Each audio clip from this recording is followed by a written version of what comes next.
Are you struggling for consistency in your sim racing? Does your iRating look like a roller coaster? If so, we have good news for you. The way to get more consistent is to first understand what you're doing differently than the professionals. And VRS is the answer. With our competitive subscription, you will have the telemetry, setups, tutorials, and everything else you need to fully analyze your driving. Our data packs and the ability to compare your driving with the best in the world will show you exactly where to adjust your inputs, change your driving line, and shave seconds off of your lap times. And our powerful and precise Direct Force Pro wheelbase and precision pedals are being used by some of the world's best drivers. All these champions agree that VRS hardware is not just the best on the market, it's also priced well below the competition. So if you're looking to upgrade to direct drive and the best pedals in sim racing, VRS is your answer. If you want to get better, get faster,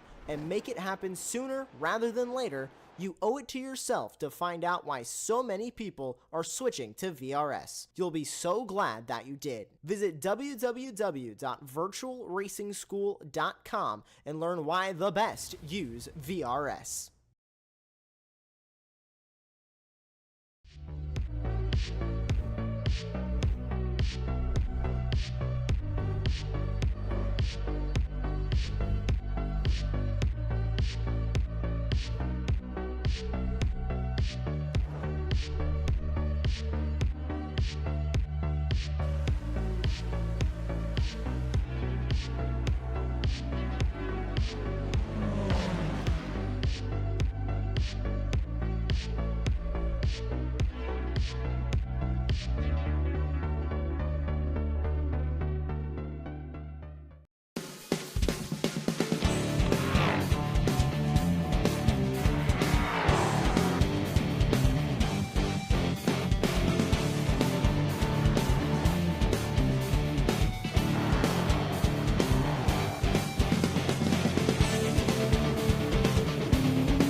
Born in June of 1924, Les Griebling had a passion for speed.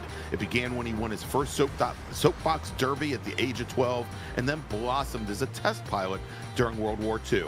After the war, he would open an auto repair business in Mansfield, Ohio, and with the president of the local sports car club, he would stumble upon this local plot of land that was just bound for foreclosure. And in the minds of Griebling, that rural field in Lexington, Ohio, held all that a racetrack could be. And on a beautiful day in August of 1962, and to the delight of 30,000 spectators, road racing in Central Ohio, Mid-Ohio, was born. Good evening, everyone, and welcome to round number 3 of the Extreme Motorsports Ricmotech Sports Car Series presented by the SCCA Foundation. I'm Greg Ginsburg, and joining me in the announce booth, as always, is Larry Lefty McLeod, but as most of you know him, Brian, with Jonathan Grabowski. Actually, tonight we've got Lee Thompson working behind the scenes to give you all the best views of 2 30-minute sprint races this evening. So good evening, Larry. And you know, we've had a few weeks now to recover from the madness that was round 2 at Barber. What can we look forward here to when our LMP3 and GT4 drivers converge on Mid-Ohio's Turn 5, more commonly known as Madness? I was going to say, how ironic. We have a track with a corner named Madness after a week of madness a couple weeks ago. I don't think it's going to change. This place is very difficult to pass. It is known for its madness all around. I think we're going to see a lot of crazy things happening tonight in these sprint races. Honestly, if I had to bet on any driver, I'd have to pick like 20 of them to hopefully get one right. Because this was going to be a big, giant wild card roulette wheel tonight. We're just going to spin and see what happens.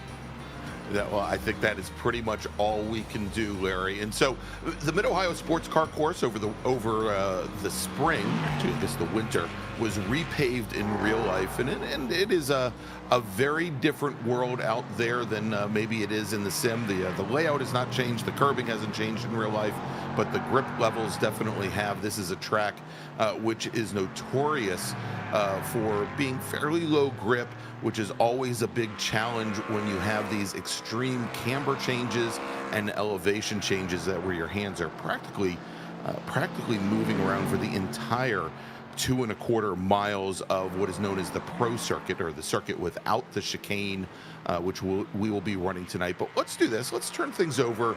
It's a little early, but we'll turn things over to Kevin Ford. He's going to give us tonight's track guide of the Mid-Ohio Sports Car Course. Welcome, everyone, to Mid-Ohio Sports Car Course, located here in beautiful Lexington, Ohio. Great to have you with us as we provide you your track guide today around this incredible road course, 2.25 miles around this place. And let me tell you, it is an exciting one. Let's get started here as we head up the front straightaway. You'll notice our pit area to the left as we come across the stripe and start setting up our entry for Turn 1. We're going to drop down into third gear here and let that car rotate, get right back to the bottom, come back to throttle to get a nice launch off that track out of the exit and head up the hill here to what's known as the keyhole. Turn 2, overtaking opportunities here at entry.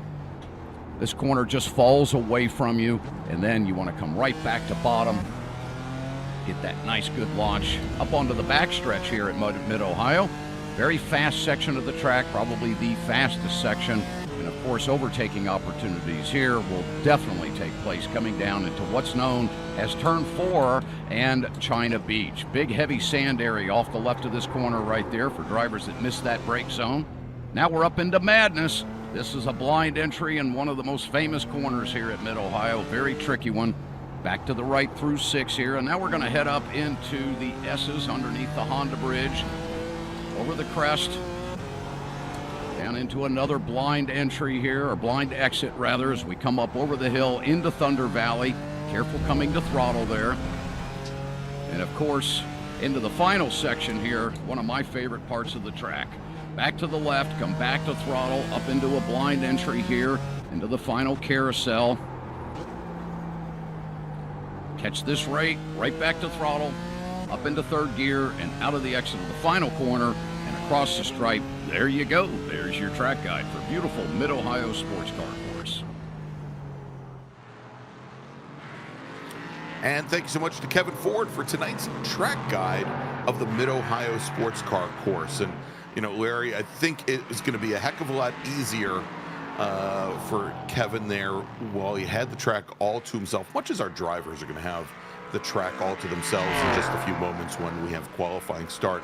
Then when we have, I think at this point, somewhere around 26 or so drivers across both LMP3 in the early J's and then on GT4 and multiple chassis, all sharing this very narrow, very short track all at the same time. Yeah, this place, I think we might even be up over 30 tonight here in the sports car series between our multiple classes. And it is going to be busy. It is going to be snug. It's going to be a little bit rush hour traffic like tonight. And passing is going to be at a premium, certainly within classes with our GT4s. But I think even some of the faster past the LMP3s are going to be having a little bit of a challenge to get around some of the slower cars in the slower classes. So could be interesting tonight. But, with the double sprint format, could be a lot of mayhem. That could be a lot of fun to watch. That's right. Instead of our normal 60-minute races tonight, we're going to have 2 30-minute races. And Larry, to really spice things up just a little bit, at the end of race number 1, we are going to do some field inverts. We're actually going to invert the top 5 drivers in LMP3, and we're going to invert the top 10 in GT4. And that's going to make it, I think, very, very interesting. And as we've got our drivers heading out on track now for qualifying, I was going to say that one of the notes that we got from one of our LMP3 drivers, from Eric Violet, is that some of these drivers are having a very difficult time staying, keeping those LMP3 cars close to other cars ahead because of how much air it was lifting off the front of the cars, and because most of the places around this course are perhaps a little bit slower. The corners are a little bit slower than what it really takes for the aero to work on these cars. So it'll be interesting to see once we get to racing. But now we have our drivers out on track for their qualifying session. And as we always do here in the Sports Car Series, we have a 15-minute qualifying session, and we give our drivers 4 attempts to set their fastest lap and set the grid for the race. And as I kind of alluded to earlier, Larry, we give them the track all to themselves for qualifying, something that's going to be very different when we go racing in just a couple of minutes. It'll be their last chance to see this place without a whole lot of traffic either in front or behind them or all around. And I think you're right that qualifying tonight is actually a lot more critical than perhaps at some of the other tracks we run. Even, I think, a little bit more even than Barber was a couple of weeks back. This place, short of a Fuji or Spa or Road America, where qualifying can kind of be gotten around if you have a bad start. This place, because it is so tight, it is so twisty, your hands are never really straight, it's going to make it very difficult to make those passes. So which means if you get a bad qualifying, you might be looking at one of those transfer spots at the end of the first race to try to get that wild card inverse for the second to maybe put you up at the front row. Indeed. I'm looking at the lower third there that we have from Marlon Jones tonight, Larry, and I think all of our drivers should have little cartoon characters instead of real photos. All right, so we are watching right now Marlon Jones, one of our LMP3 drivers, and you'll be able to notice, we're looking at the side of Marlon's car right now. You'll be able to notice the LMP3 cars, one, because they don't look like the GT cars, but they all have the orange number boards on the sides and also orange mirrors as well. And when we start to get some times in the books and our timing tower appears on the left-hand side of the screen, we'll have our LMP3 drivers all grouped together, and they'll be denoted in orange so you can pick them out easily. There you go. Lee's just thrown up on the top of the screen the color coding that we use. Our GT4 drivers, we have 2 different classes. We've got GT4 AM, and then we've got GT4 Pro, the AM drivers, and we're starting to see our first times come across the timing ticker here as drivers are coming on to that very short front straight past the Honda starter bridge and the start finish line. The GT4 AM drivers are denoted by the green number boards, green mirrors, windshield banners, and end plates on their wings, much like Stephen May right here in the number 55 McLaren. And then our GT4 Pro drivers, much like Robert Schwenkler right here, and we're going to have Robert Schwenkler on in just a few moments. The Wrong Stuff driver tonight in the number 235 McLaren. They've got the red number boards, red mirrors, end plates on the wings, and the big red windshield banners across the top of their cars there as well, and that's how you'll be able to pick them out when you see them on track. We'll see if we get a happy Robert Schwenkler who can maybe put it in the front row, or if we'll get a dejected Robert Schwenkler who is a woulda, coulda, shoulda. We'll see what kind of results he gets. Doing so good so far here. Second on the pro grid right now, which puts him second overall in the GT4 start. So it's a good start, but as he's on his second lap right now, that's very likely to change considering everyone else around him still has laps to put in. I don't know if it would be a good idea for us to bring up the last round at Barber with him, Larry. Roberts, he started off lead with that. Well, so was he, and unfortunately, after a lap or so, he was in fifth with that, as he started off on the pole and didn't have a very encouraging first couple of laps, and was on the back foot for the majority of the race. Ended up finishing, I think, finished fifth. Now sitting fourth in the championship. So we'll see. I'm sure it'll probably come up at some point during our interview. Make it come up. I can make it come up in the conversation. That is true. I don't know if you'd appreciate that, but we'll see. Maybe Again, if he's in a good mood, maybe I'll ask. If he's already dejected of qualifying, perhaps we'll focus on tonight, maybe a little bit more. Exactly. All right. So we've got times coming in right now, and jumping to the leaderboard with now 3 laps complete. I was about to say Leo Dragota from Orion Racing, but indeed Bailey Petrowski jumping to the top of the leaderboard in LMP3 with a qualifying time of 1:18.5. 3/10, almost 4/10 faster than young Leo Dragota. Of course, Bailey was our round 2 winner, and Travis Schwenke, that's Leo Dragota's teammate, has just now gone second in class. That drops Dragota down to third. Bobby Childs from D2D Sim Racing currently sitting fourth in what should be an 11-car field. As is pretty much the norm, Larry, we haven't seen Eric Violette jump into the session yet and set a qualifying time. Mike Dam working his fourth and final lap right now, does not have a time on the board.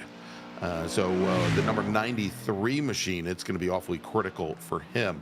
In GT4 Pro, Ken Copeland from The Wrong Stuff, currently sitting atop the order in his Porsche GT4 RS, the Porsche Cayman. Kevin Carlisle, second fastest, and then Robert Schwenkler. And right now, Copeland, Larry, this is, he's got about 3/10 on Carlisle and about 4/10 on Schwenkler right now. And in AM, Chase West, good to see that. This is exciting for us. We've got the number 757 Mercedes is sitting up at the top of the leaderboard with a time of 1:28.5. It's almost 9/10 up on Lucas Dragota. Lucas, who was our winner at round number 2 at Barber in GT4 AM. Zach Mosley currently running third fastest, and now we're on board with Chuck Labano in the number 34 machine, the number 34 Mercedes. He is currently working his final lap as he approaches the carousel, and we'll see if he can best a 1:29.05, which is what Zach Mosley just ahead of him has as he comes out of the final corner and across the line, and he turns in a 1:29, Larry, 06.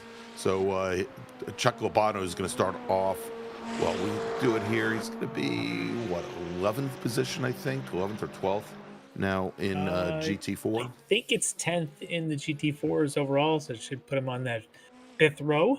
Yeah. 5th in the AM, and the 5 AMs happen to be slotted in right behind the 5 pros.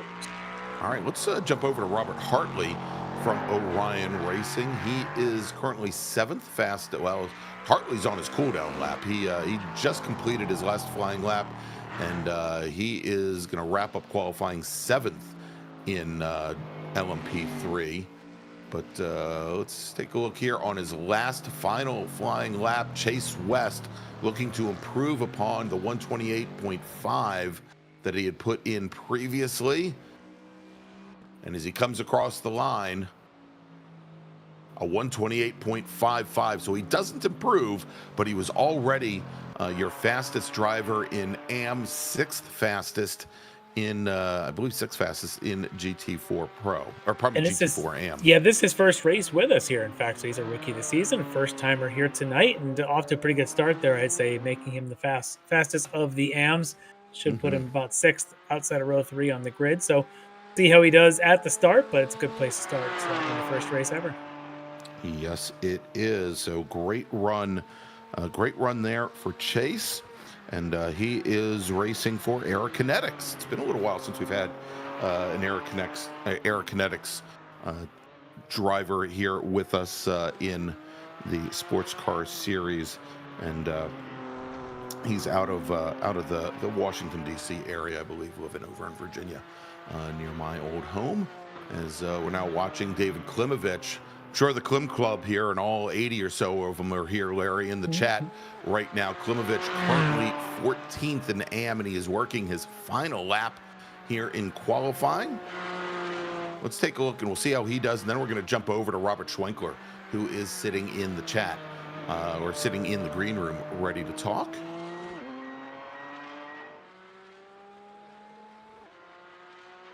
And as Klimovich comes to the line, does he improve upon his 130.33?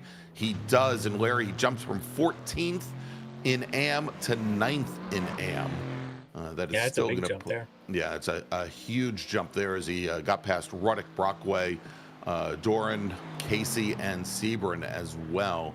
Tom Jenkins just put in a very good last lap as well. Jenkins moves up to 13th in AM. And here we go.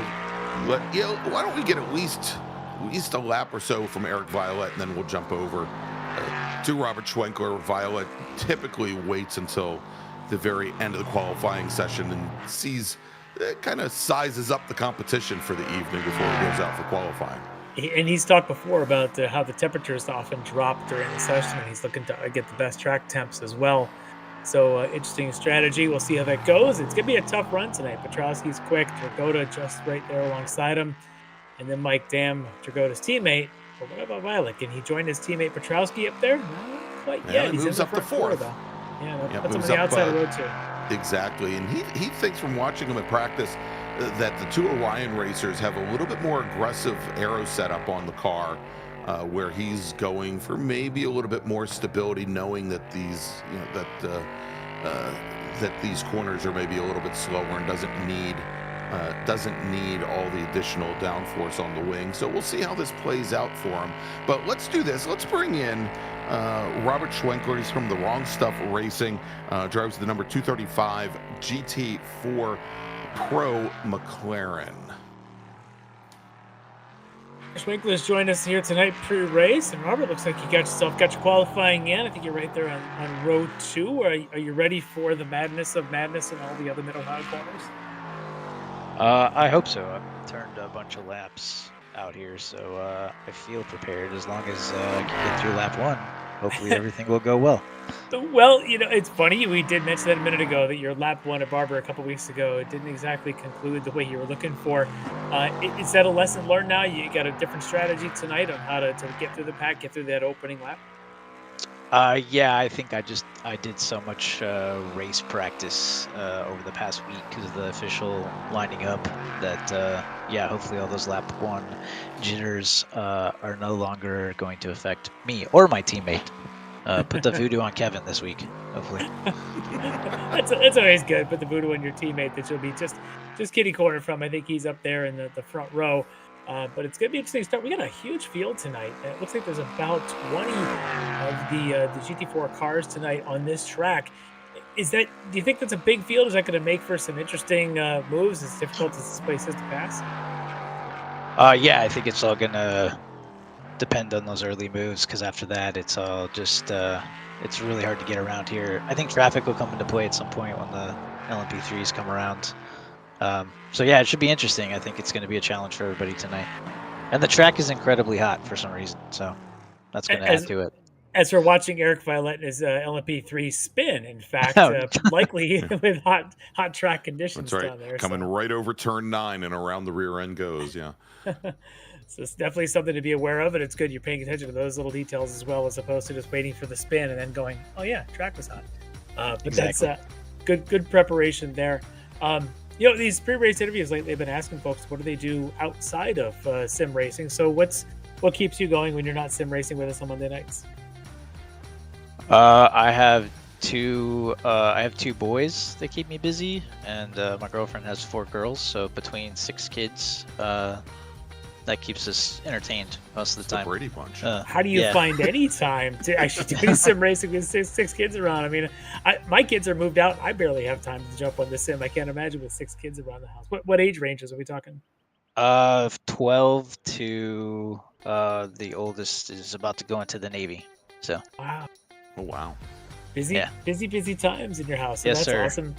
Yeah. Do they watch in? Do they catch some of these races on replay? Well, yeah, my son likes to watch quite often, and sometimes the girlfriend will have it on. But a house full of all her kids are girls, so a house full of girls. They're not too keen to sit there and watch fake race cars go around face racetracks.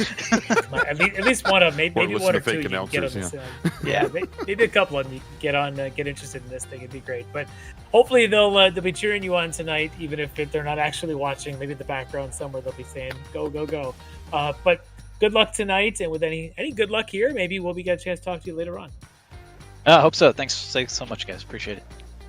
All right, everybody, there you go. That is Robert Schwenkler from the Wrong Stuff Racing, as he is going to be heading out on track. And, Larry, big difference that we've seen tonight than almost any other track last season or during rounds 1 and 2 is that all the GT4 Pro drivers out-qualified the GT4 AM drivers that we've seen in the past, where we've had a couple of our fastest GT4 AM drivers mixed in with the pros.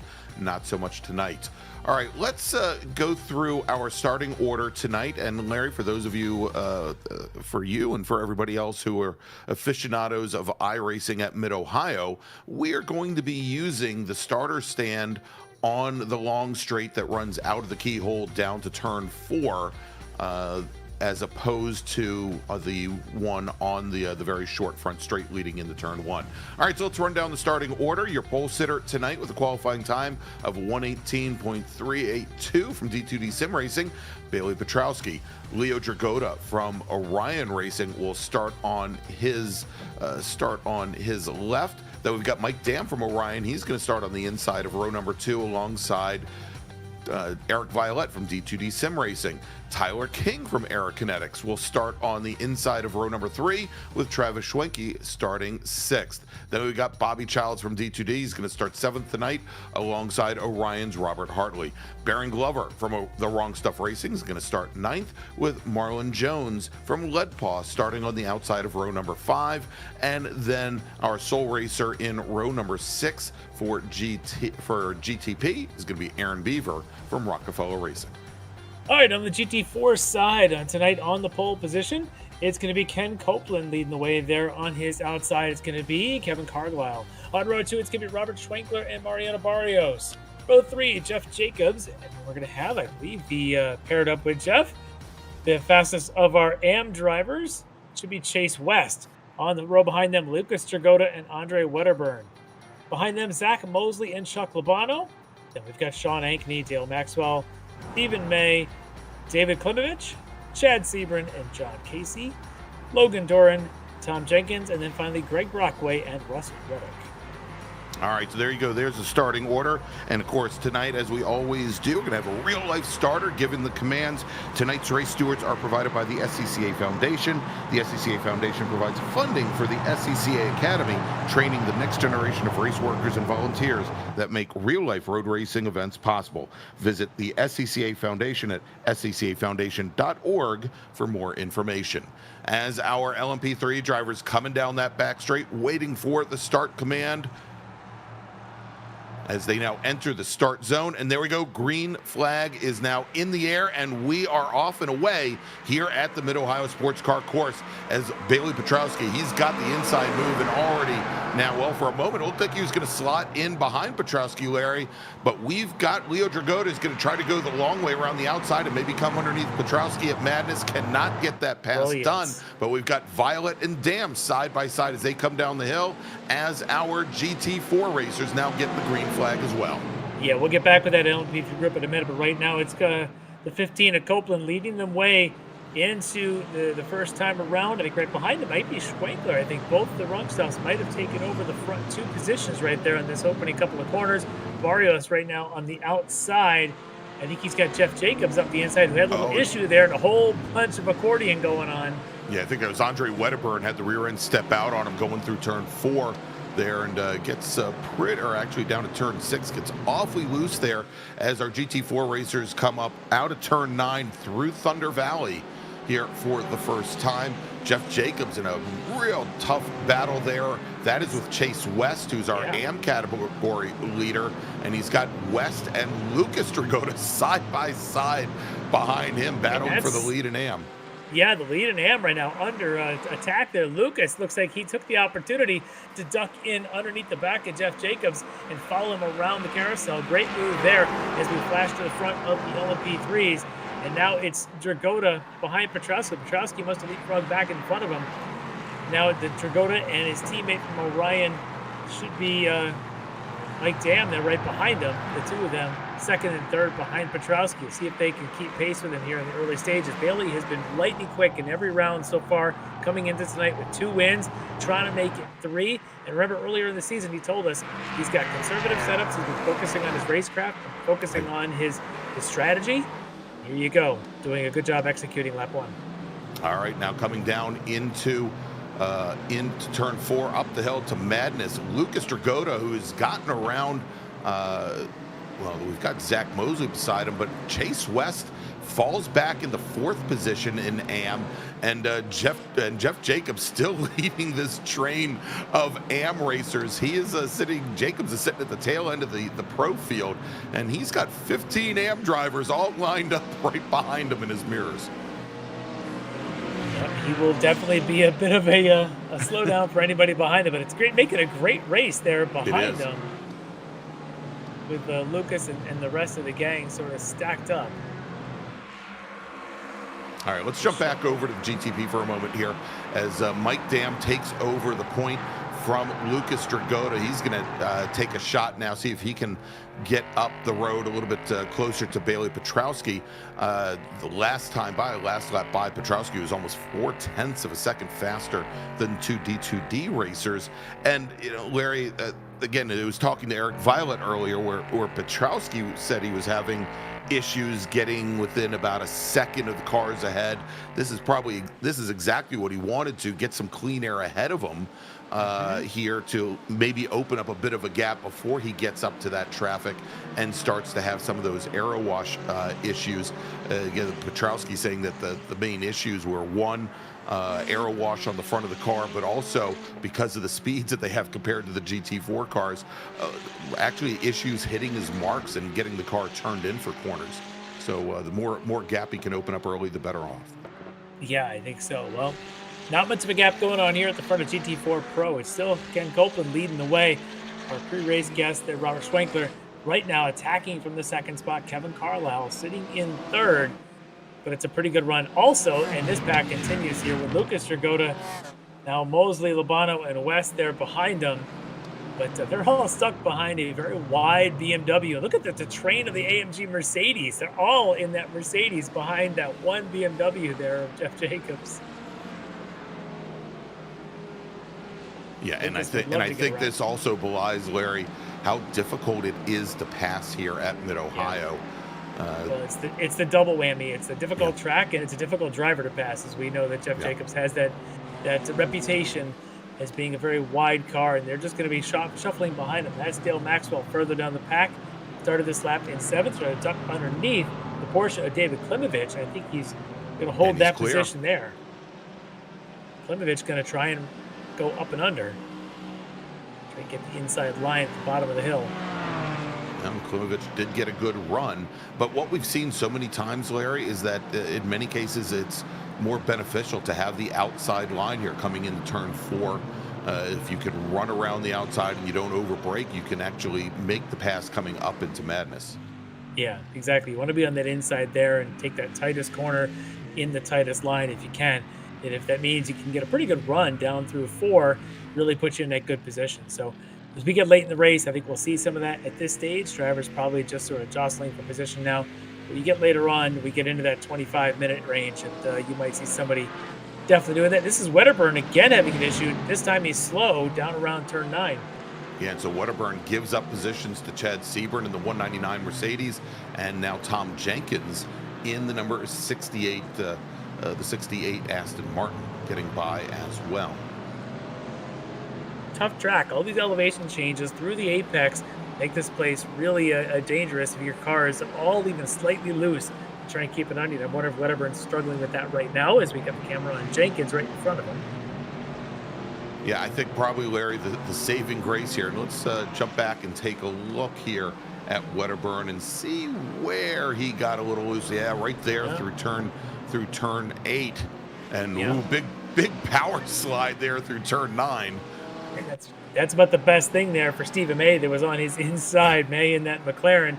It's a good job there for Wedderburn. He caught a little bit of grass. The car just started to slide, and then as he climbed that little bit of an incline to the apex at 9, it didn't really want to hold on, but reasonable save there as we go back along here with Jeff Jacobs looking out the back at the entire field of AM drivers behind him, it seems. I'm sure Jeff didn't anticipate. You know, of course, Jeff is one of the executives at the SCCA Foundation. We were talking about what they're doing with the live stewards. I'm sure he didn't anticipate volunteering as the safety car tonight for the AM field. No, the AM field would love that to end, and that's Dale Maxwell. We were looking at him a little bit ago, and he has spun. I want to say that is also down around turn 9. It is. And now the front leaders of the LMP3s are coming in. That's Dragotta, who was in second, and someone's on the roof. On their roof, another one of our LMP3 cars, and that is Tyler King in the number 428 machine. So, wow, that is huge right there. Tyler King, one of our rookies this year, and driving for Aerokinetics. Let's watch what happens here on the replay. Is Dragotta now going around one of the GT4s. He just loses it by himself. I'm guessing King doesn't see him. And comes... Oof. And didn't, and then that ends up being a bit of a ramp. He was lined up, Larry, right as they come over the hill at turn 8. Yeah. He was right in the path where King would needed to set up for turn 9. Well, this has really created some mayhem here. As Violet now all the way up to the 4th spot with that little bit of a thing happening to Dragotta and taking him out. So it leaves you with Petrowski in the lead, Mike Dam in second, Dam's teammate Schwenke a couple seconds back, and then Violet here in the 4th spot. And you got Bobby Childs sitting in the 5th spot there right in front of Rob Hartley, who we're on board with now. Gonna take that outside line around some of those GT4 cars. This is where it gets tense. The GT4s are just a hair slower as they don't really have any aero to help them. These LMP3s would love to fly around this thing, but look at this train. Violet, Childs, and Hartley all together. Of course, Childs and Violet teammates for D2D. It's interesting, Larry, that the LP3 cars are running here at Mid-Ohio about a second off of the lap times that they were running at Barber last round, about 2 weeks ago. The GT4 cars running like 6 seconds off of the times that they ran at Barber. And there's about a 10-second delta here, at least in practice this past week, a 10-second delta between the LMP3s and the GT4s. Yeah, look at this, just crazy mayhem now coming down into the keyhole, and that's Hartley running a little bit wide, I believe. They're behind Jenkins, and of course he's got Wedderburn, who's been involved in everything. He's about to be involved in some more, as it's excuse me, as some LM3s trying to come through. And is that Glover and Aaron Beaver trying to through? I think that's Aaron Glover indeed. Yeah, he's going to be the one right in behind Hartley there for the. I think he's in the 6th spot or 7th spot. 7th spot right now, exactly, in that number 13 machine. And we're back alongside of Jenkins is Wedderburn, who's been everywhere tonight. And he's going to give up position there to Tom Jenkins. Marlon Jones sitting back watching, going to find a way through here. Well, he's going to try here, but as the track bends to the right, he's going to force it. Yeah, now the advantage that he has in the LMP3, he can go deep down and around the outside here through the carousel. where you get to the point if some of those GT4 cars try to do it there, they'll just start getting this terminal push. Well, all right. Flashback to our Jeff Jacobs safety car here. The virtual safety car, we'll call him. And it looks like Lucas is going to try and make a run, try to get late apex to get a run, but Jacobs with a good position. I think that BMW has got some pretty good straight line speed tonight. It does. He's getting great exit speed out of some of these slower corners, which I think helps him more than anything. And I think we saw there where Dragota, he carried a lot of extra speed up into the keyhole, but then again had to fight a little bit of push on the front end, and it impacted his exit speed. He may have to force it on a corner entry somewhere, as there's Eric Violet in that train right behind them. Should be Violet, Bobby Childs together for 4th and 5th, I think, is the two D2D LMP3s. And I think Robert Hartley's right pretty close behind them as well. They're going to go together. Hartley is a couple of lengths back, but yeah, he'll get there. He may have to wait till after the carousel. That's the problem here. There's no place to pass all the way from 5 until you get into the carousel. And finally, you can have a chance here in LMP2 or LMP3. You've got some grip to go around. That is just absolutely crazy. But at the front of the field, it's a very different scenario right now as those two wrong stuff drivers continue to lead and maybe battling, maybe being respectful. And once again, we see so many of the wrong stuff drivers in different chassis types. So, not getting the benefit of working on setups during the week and finding what's going to be best for them. We've got Ken Copeland in the Porsche. We've got Robert Schwenkler in the McLaren this weekend. And we'll take a look now at Chase West, who's sitting in 4th. That's Lobano in front of him. Yeah, it's Lobano in front. He's got Sean Ankney there in the BMW a little bit further behind. West had remember, he was your fastest of the AM drivers in qualifying. Yeah. He's gotten shuffled back a couple positions here early on with Dragota, Mosley, and Lobano being pretty aggressive here early on. Now West has to work his way back up there. The other guys luckily are right in front of him, but there's actually a gap now between 3rd place Lobano and up to the 2nd place Mosley, about 1.2 seconds. And I think a lot of that, Larry, probably has to do with these LMP3 machines running through. So here's something, Larry, as we've talked to Bailey Petrowski the last couple of rounds, and he's told us about his exploits playing the guitar in his off time and when he's not behind the wheel of the D2D sim racing, either LMP3s here in the sports car series or the LMP1, Acuras in the World Challenge. Apparently he's going for the slash look. There, saw the photo. I like it. Yeah, he's got the look to go with the guitar talent. So yes, that kid's going somewhere. I call him a kid. He's probably in his 40s. Who knows? But everybody's a kid to us, right? Exactly. At least to you. All right. So back to the front of our GT4 pros. It is Carlisle still in 3rd, chasing the two teammates there from the wrong stuff, Copeland and Schwenkler. All 3 in different manufacturing cars. And I'm wondering in the different strengths if the Porsche's got a bit of an advantage planting coming off of corners over the others tonight. The other battles we've seen is the AMGs didn't seem to have the power of the BMW. So probably pretty good overall lap time balance, but they certainly have their own unique strengths. There's should be Baron Glover going through there in the wrong stuff entry in the LMP3. So the question is, where does the McLaren fit in that hierarchy there with the Porsches and the Mercedes? Obviously, it is a very good handling car, but with its penchant for rotation, Larry, this might be one of the scariest tracks to drive that car on, I would think. It may be, and I'm wondering how well they're able to get that gathered up. Because remember, in this series, you cannot change your type of car from race to race. Oh, and that looked like a spin there for Jenkins, as he may have gotten into the back of the car in front of him and caused his own spin. And there's Jenkins, track left. And he's going to use the reverse and try to do some donuts right in front of another driver.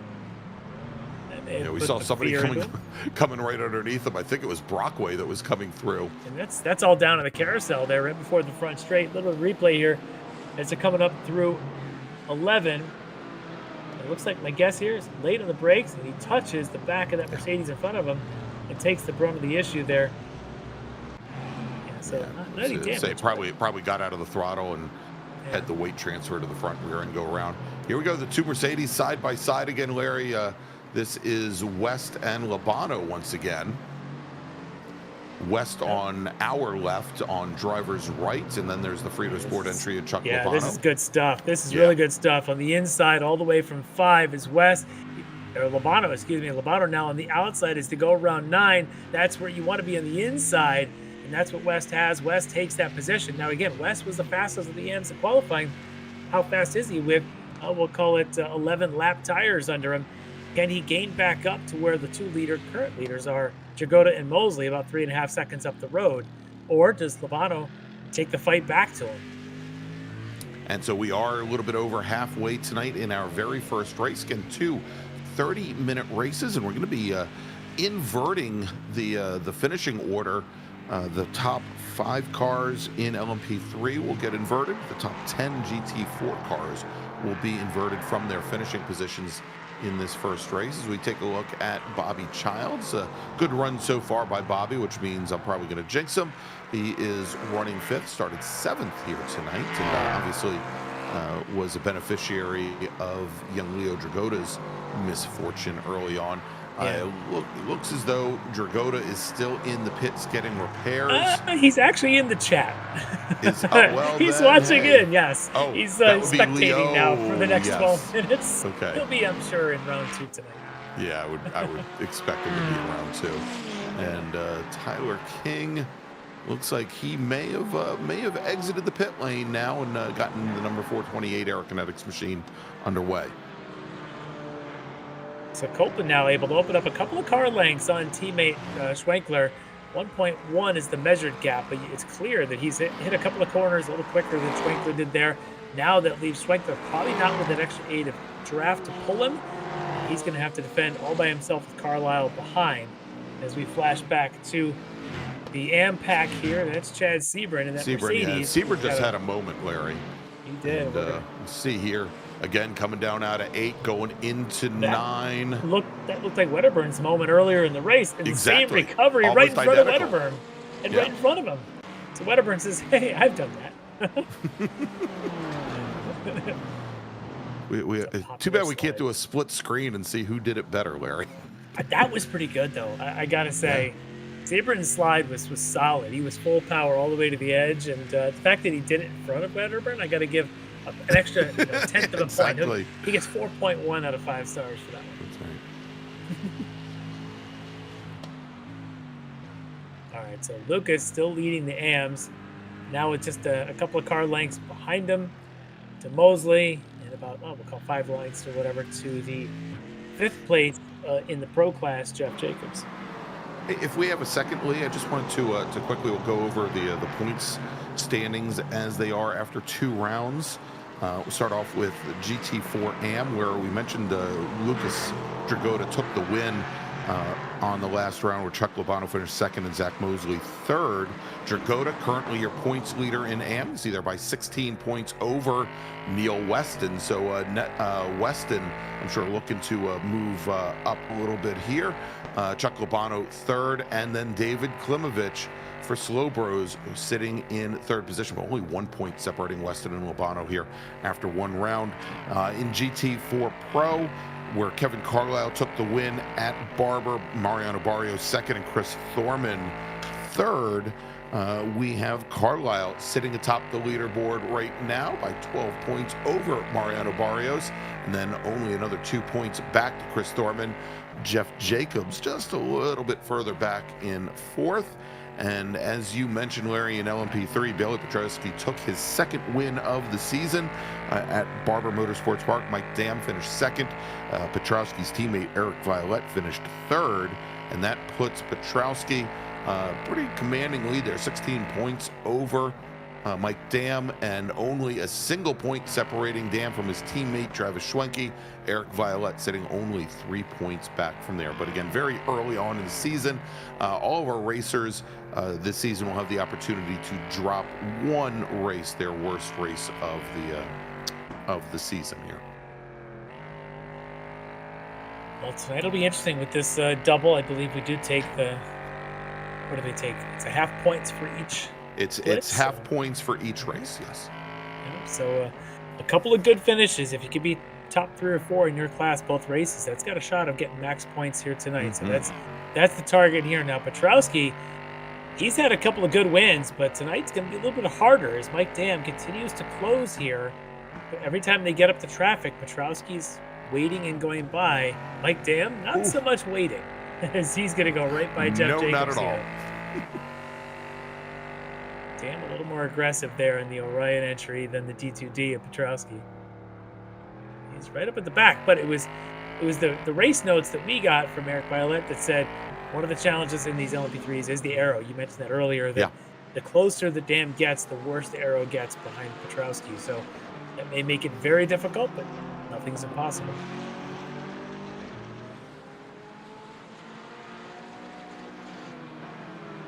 All right, back to the battle for the lead in GT4.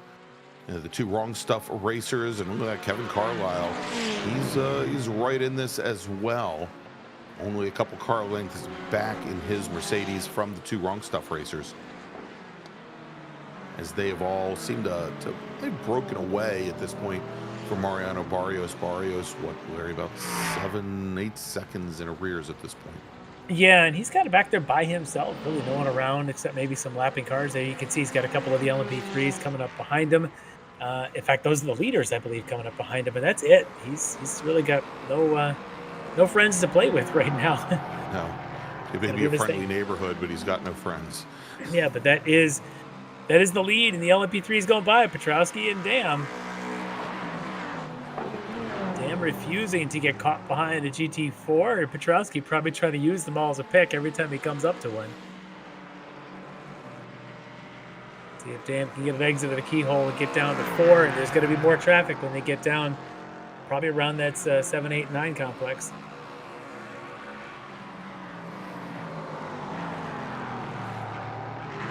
Yeah, we can see the tail end of some of the GT4 racers just now heading down into 7. In fact, that might be the lead pack. Should be.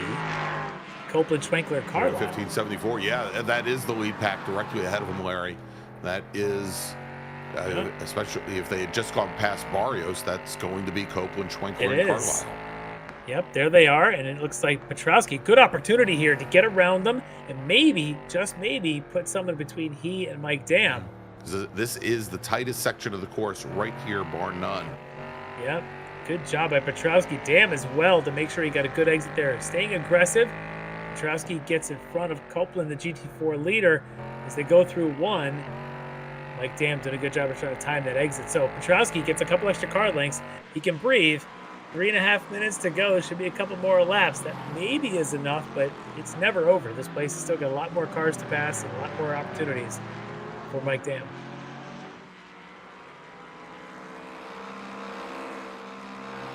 All right, as we now have just about 5 minutes remaining on the clock for our first race. It's Bailey Petrowski, your leader in LMP3. Mike Dam, Travis Schwenke, your top 3.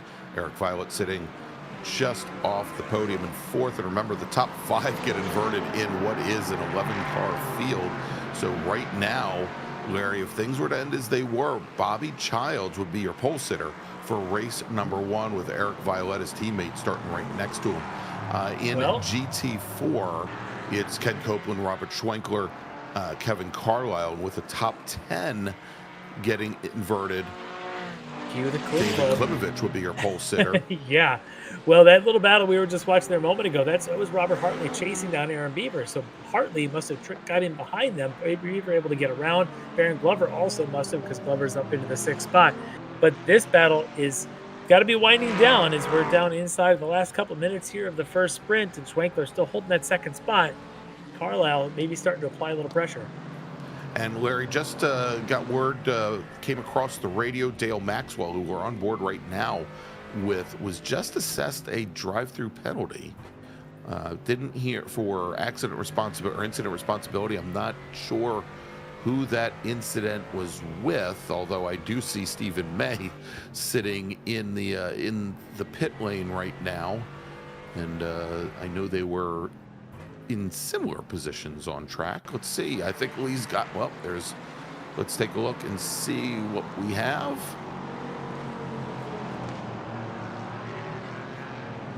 And there it is. Yep. As Dale Maxwell gets into the back of Stephen May. And that's unfortunate right at the very end. Well, this has not changed. As Jacobs sitting 5th in pro and just in front of the AM still, which means Lucas has got to worry about behind him is if Mosley and West, who's caught up to them, I think. No, not quite. That's not actually him. That's one of the LMP3s. But Mosley has could possibly try and force his way in here somewhere around Lucas on these last couple laps. And Lucas got to be careful that may have to start defending.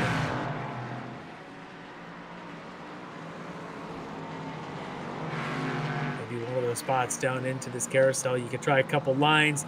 Douglas Mosley could try a little bit of a high. Not there.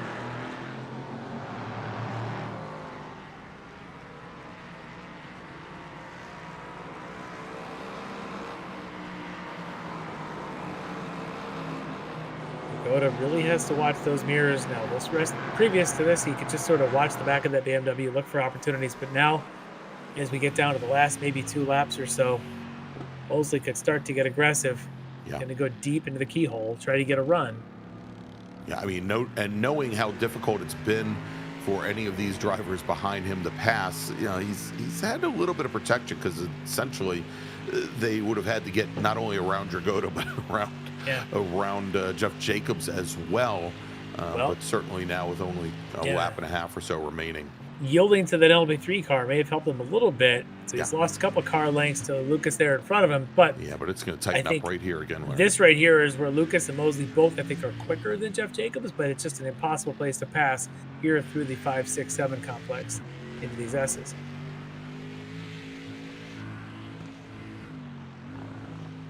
Well, it'll be interesting is if this is how it finishes, these guys again will be mid-pack in the second race, but they'll be in the inverted order, which puts them ahead of Jeff Jacobs. But then it's going to also put Chase West, the original AM pole sitter, in front of them. Right back Chuck to the front, in front of him, and David Klimovich potentially in front of him. So it could just create different problems. But look at this now up in the front as Carlisle pops out, going into the keyhole on Schwenkler. Is he going to try and make a run down the back straight here? Have they seen the white flag yet? So Petrowski is, I think, coming out of turn 9 now, or somewhere about turn 9. He should get the white flag this time. So nobody else exactly. Has seen He's going to come across the line like 30 seconds before the end of before we hit the time limit. So yeah, if we could jump over to Bailey Petrowski for one moment here, Lee. Here he goes, coming onto the front straight with 20 seconds or so remaining on the clock. So white flag now. Yeah, there's your white flag, which means this battle's got a lap and a half to go. And Carlisle now can be aggressive. He's starting to be. He's going to have to be somewhere. Maybe just force the issue without contact if he can. Look at that McLaren sliding, though. Oh, sliding the Mercedes, too. Yeah, they're both moving around. I say good for them that it's only a 30-minute race and not a 16-minute race. No, you don't have to worry about saving any tires. You just sort of go for it. And that in front of them, that is the 55 of Stephen May in that McLaren. May is going to try and get out of the way here. Hopefully he does stay out of the way, and he does. Good job for Stephen. Thank you. Yeah, because, of course, May was a couple laps down after that incident that we just saw the replay of. All right, so last lap now for our GT4 leaders, Copeland, Schwenkler, and Kevin Carlisle. And also our GT4 AM drivers will just now be starting their final lap, and it looks like a two-car battle here now, Larry, between Lucas Dragotta and Zach Mosley as Chase West, again, once they had those GTP cars, LMP3 cars come through, kind of fell off the scent a little bit. Petrowski now still leading Mike Damon as they come off the last corner. Petrowski might get himself another victory here. 3 in a row. Bailey Petrowski taking the win in first half of tonight's sprint race battle at Mid-Ohio. Mike Dam will finish second. Travis Schwenke coming through the carousel for the very last time, and looks like he should be able to hold off Eric Violette for third. Violet will come across the line in fourth. That'll put Violet on the front row for race number 2. And then Bobby Childs. If Bobby Childs can hold off, he's got a little bit of time there on Baron Glover, not much. But if Bobby Childs can hold off Baron Glover, he'll start on the front row. And there you go, Bobby Childs coming across the line. And finishing right behind him will be Baron Glover, then Robert Hartley. And so let's take a look at this GT4 battle as Copeland takes the win over Schwenkler and Carlisle. But in AM, much as it has been, right behind Jeff Jacobs, and coming out of the carousel for the final time and taking the win in race number 1, it's going to be Lucas Dragota, your GT4 AM winner. Finishing second will be Zach Mosley. Chase West will bring his Mercedes home in third. Barrios and Jacobs round out the top 5. All right, so this is where it'll get interesting. We invert the top 5 in the LMP3s. We're going to invert the top 10. It doesn't matter if they're Pro-Ram. We're going to invert the top 10 of the GT4s. So we're going to start it all up again. So it could get a little crazy here with race number 2 coming up. It can, but let's do this, Larry. Let's take a quick break. Thanks to our sponsors. And when we come back, it will be that second 30-minute sprint race from the Mid-Ohio Sports Car course and round number 3 of the Extreme Motorsports Sports Car Series from Mid-Ohio. We'll be right back. Ricmotech high-performance sim racing equipment. Whether you're just looking to have fun, train for race day, or become a serious esports competitor, Ricmotech has you covered. Hundreds of name brand parts. Support from experts that love sim racing. Trusted by the pros. There's only one place to go, Ricmotech.com. The SCCA Foundation is a 501c3 organization serving as the charitable arm of the Sports Car Club of America. One of the programs partially funded by the foundation is the SCCA Academy, an online learning management system used to keep real-life racing track officials up to date on the highest standards of race safety and officiating. Through this program, the SCCA Foundation is supporting the future of the best-trained corner workers and event officials in motorsport. You can support these efforts at www.sccafoundation.org.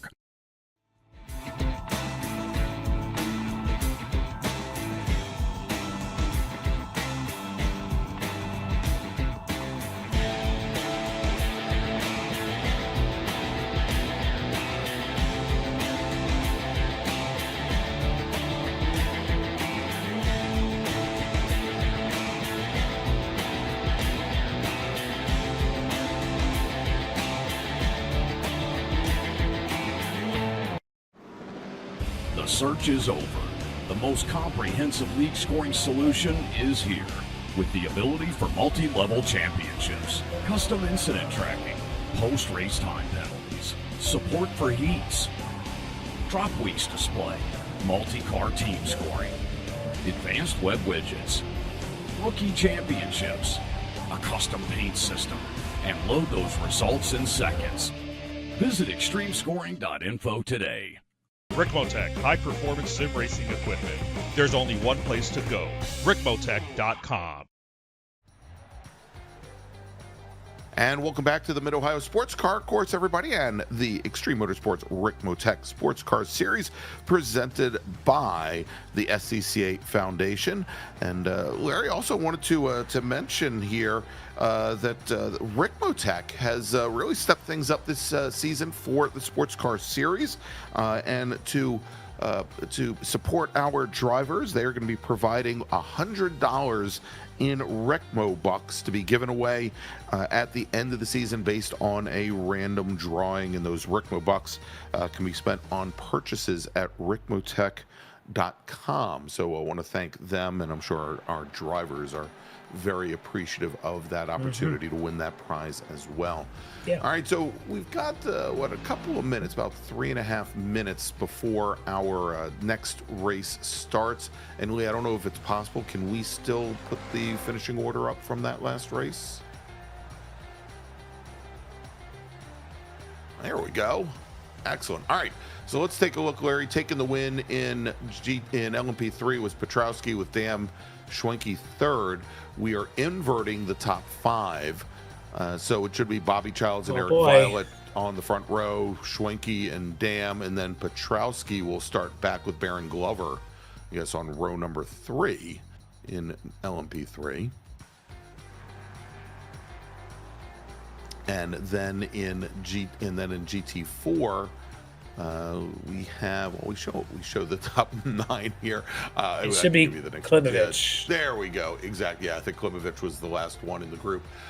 So it'll be Klimovich and Labano on the front row, then West and Mosley, and you can walk it back from there. Dragotta and Jacobs, Barrios and Carlisle, then Schwenkler.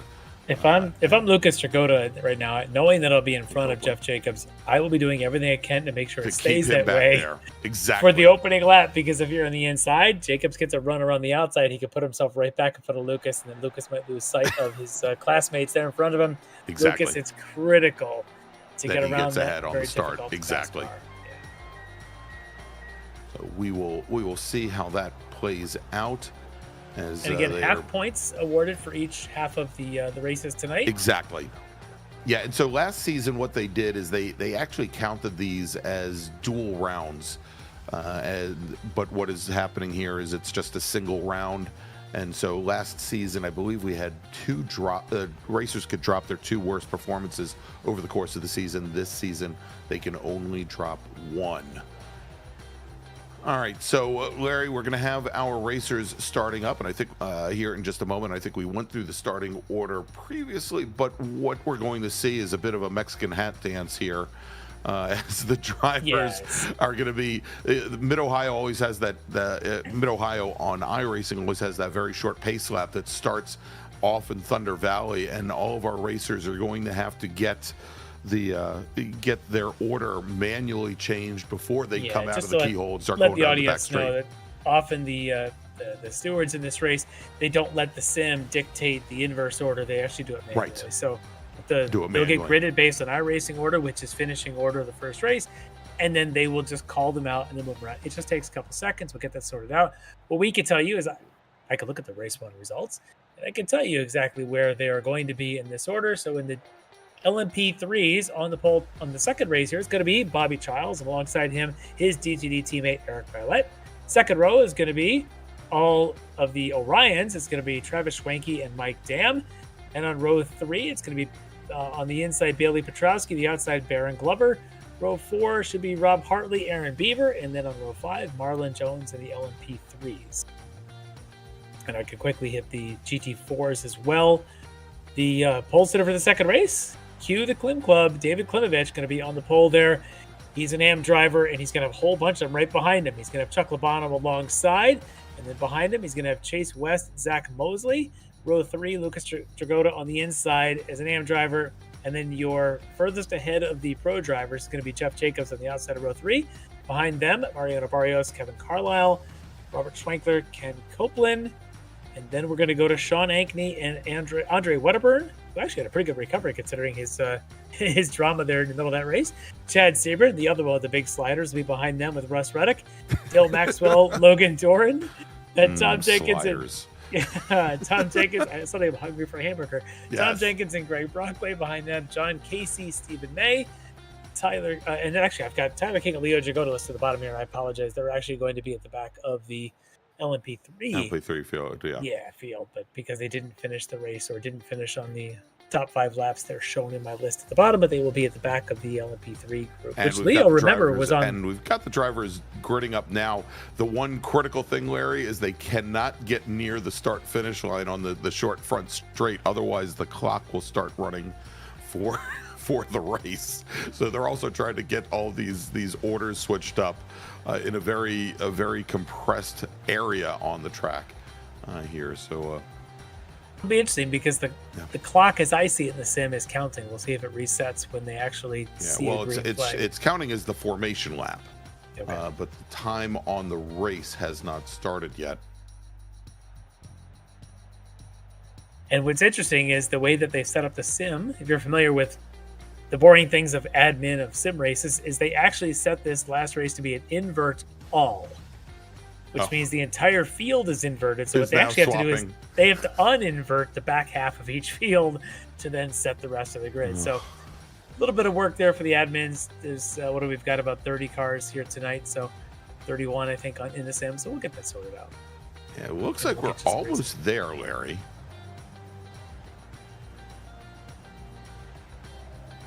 And to keep an eye on a couple of names, we saw Kevin Carlisle finish third in that first race. He came in tonight, edge points leader, so watch for him to now in front of his rivals Copeland and Schwenkler at the start. Let's see if he could take that opportunity there. In GT4 AM, it's Lucas Tragoda, who was your points leader, and we just talked about him. He'll be at the back of the front five of the other AM drivers here tonight. And of course, Bailey Petrowski has swept all the races so far, the 2 full rounds, the half round so far tonight in LMP3. So Mike Dam going to try and break that trend along with Schwenke Violet, and yes, the one and only Bobby Childs will try and break that streak of his teammate Bailey Petrowski. All right, they almost have the order completely set, Larry, and I think our pole sitter Bobby Childs is going to be rolling off here in just a moment. And I believe they're all more or less single file, so they will need to then grid up 2 by 2, and they'll have some time to do that, obviously up through the keyhole and down before they get to the start over at what is known as turn 3. Not much of a turn at turn 3. It's along that the long back straight that leads you to turn 4 with that huge gravel trap known as China Beach there that we just saw off on our last shot.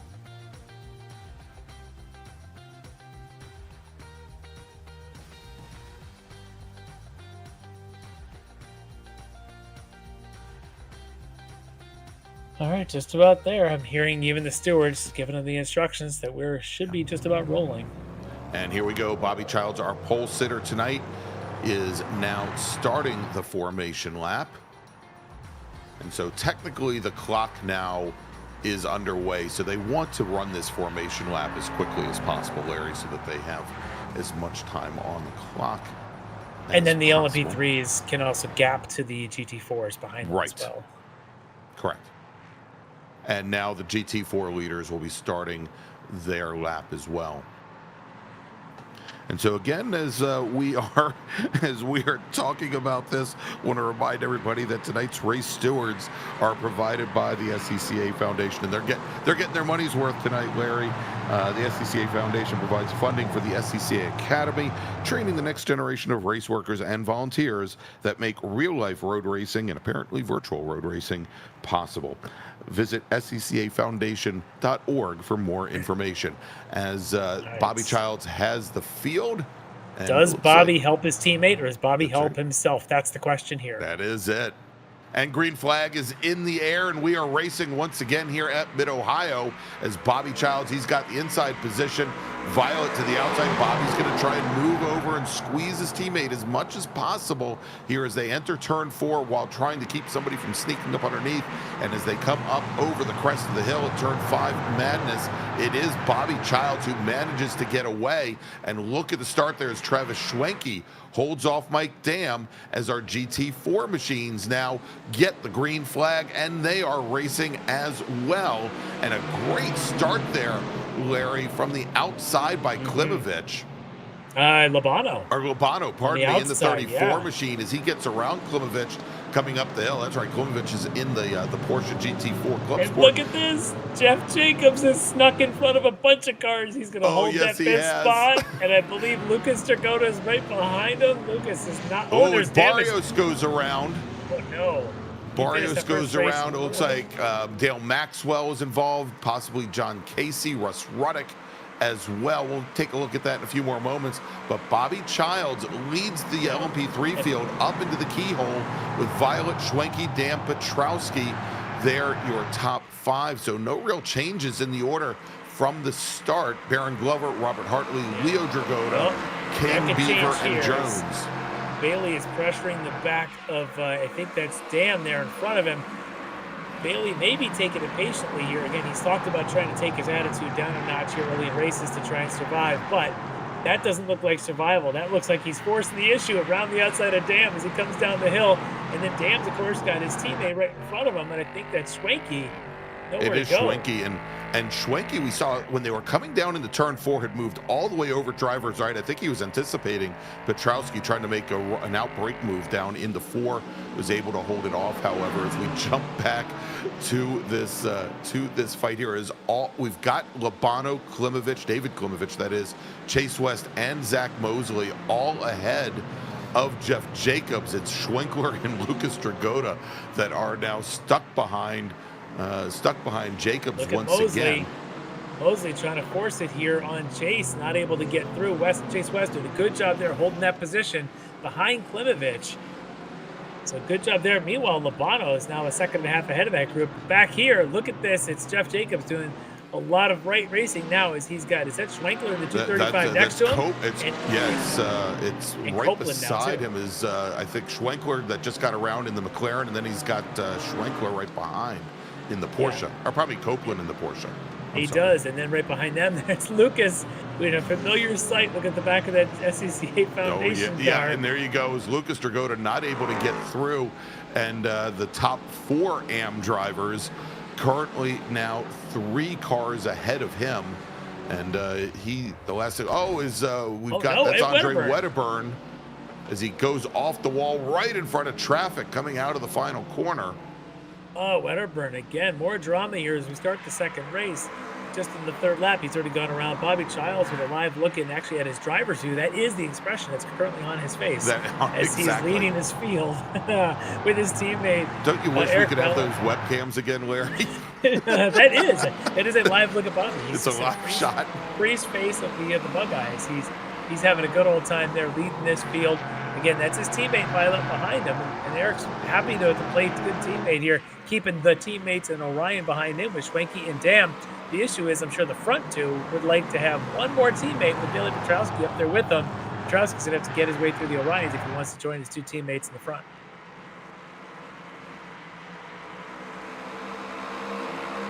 And here in the second pack, that is Robert Hartley, Tyler King, and then Marlon Jones, Aaron Beaver. And that's Leo Dragotta working his way through the pack. Yep. Leo, remember, started the back in this field because of his issues on the first race.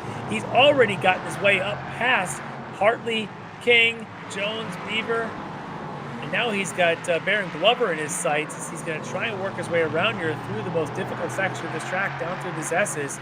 Although Hartley's not making it easy for him, Larry. No, not at all. His teammates there trying to get right underneath the rear corner of him. As look at this now, is Giles under pressure from his teammate. Some D2D on D2D violence, perhaps, but let's hope not for these 2 guys.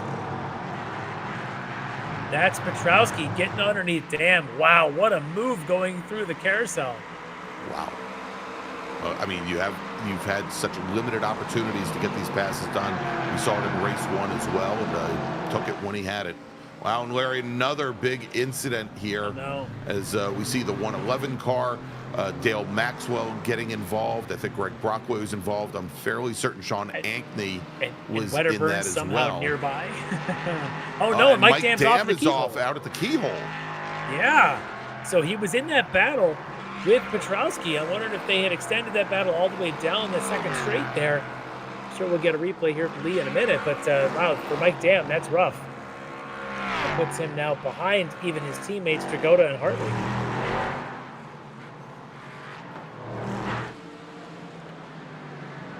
All right, well, hopefully we'll have a replay on that in just a few moments here, but let's jump back over to the GT4 battle, where it is still our 4 AM drivers, Labano, Klimovich, West, and Mosley, sitting at the top of the GT4 order.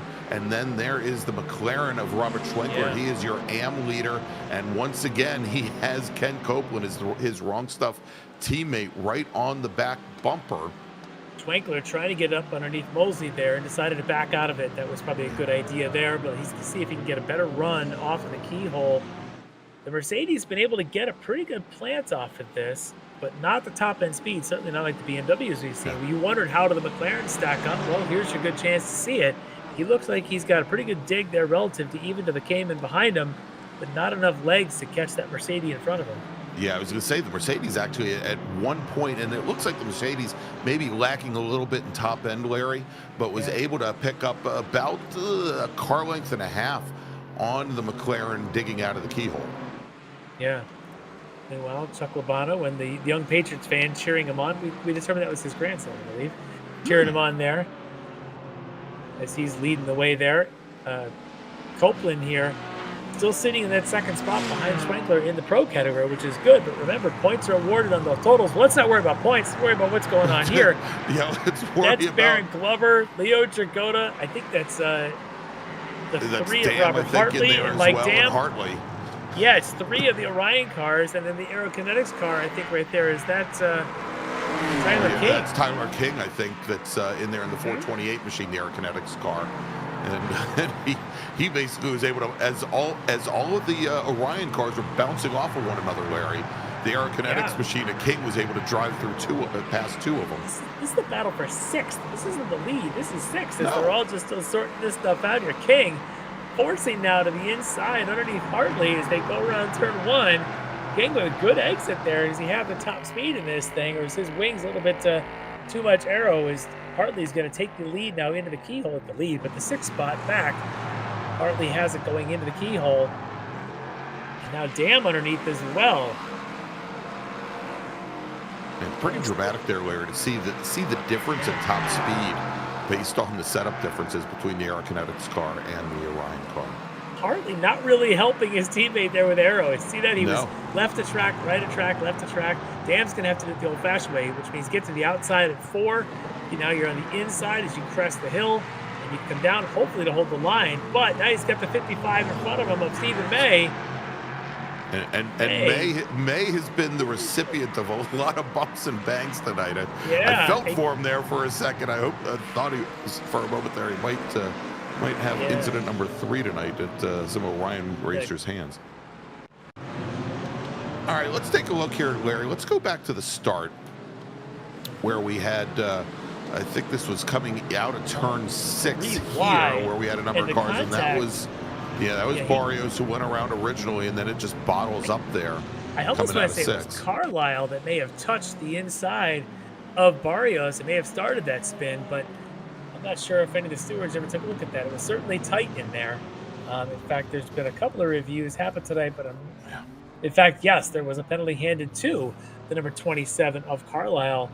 That's going to be a post-race 10-second penalty. So, yes, there is an incident, and that is the ruling. So, Carlisle, your points that are coming in tonight is going to take that penalty and not get the finish he's hoping for. All right, so Bobby Childs has given up the lead here to his teammate Violet, and now here goes Schwenke trying to do the same and get around him. I think he has. He's got position now going into 6, and there you go. So now Schwenke takes over second position from Bobby Childs. Good opening laps there from Childs. 7 laps in the lead. Good run for him.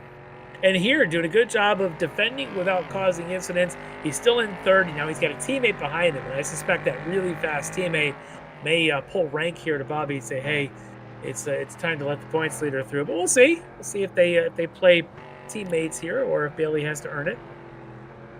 No, and I think he's just off to the left. I thought I had him off to the left-hand side there. It will be going by here in a second, I'm sure. Or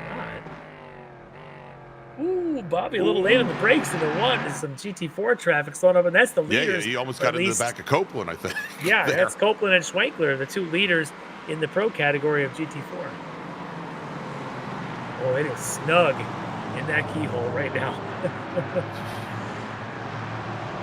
I think that was Chase West. Chase West in the 757. Yeah, he's getting past now. Schwenkler and Copeland going to go by him on the way out of the keyhole. That puts them up to 3rd and 4th in the overall GT4. So now it's Klimovich and Schwenkler. Klimovich and then Labano ahead. Labano currently your GT4 leader. And the pack. This pack of LB3s. Oh my gosh. There's not a lot of patience with this LB3 group. And Larry, just as I finished giving kudos to Bobby Childs, not sure which incident it was, but Bobby Childs has been assigned incident responsibility and has been given a drive-through penalty. Oh, incident involving him and the 38 of Jeff Jacobs. So, that was inter-class mixing going on there that he's being penalized for. We didn't see it, but it's unfortunate.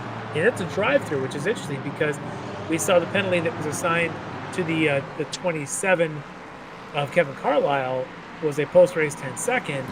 Bobby gets a drive-through. Although, what if We just saw him coming down the pit lane. I wonder if Carlisle served it as a drive-through, because he's actually about 17 seconds back from his battery mates there.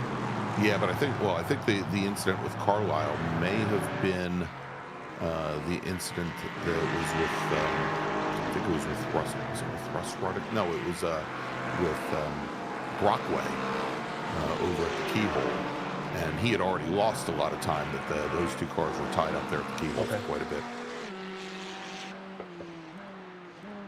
All right, well, Schwenkler now in the back of Klimovich. Labano is still about a second and a half in front of him, but as we look at the back of Schwenkler, he's got to worry about Copeland, his teammate behind him, but in front of him, he still has the Porsche of Klimovich. And it's a little hard to tell with the timing there, but it's about looks like only about 2-3 tenths between Schwenkler and Klimovich ahead. Another 2 seconds up the road from there is Chuck Labano. And that's Bobby Childs and his LP3 trying to get through this pack. And there goes Schwenkler around Klimovich. Schwenkler now to the second overall GT4. Trying to maybe... We saw Labano in the Mercedes there, in the Mercedes, about 30 car lengths up ahead. We'll see. I mean, we're only halfway through. That could be caught. Schwenkler's got some pretty good pace here tonight. We heard him in the pre-race interview talk about the amount of practice time he put in this week, really trying to focus on really mastering this class after his disappointing result there at Barber. So maybe now you a little bit of just sort of put your head down and start driving, turning laps if you're Schwenkler, so you can catch up to Labano out in front. All right, this is Zach Mosley making a move on Chase West. That's going to move Mosley up into third in GT4 AM.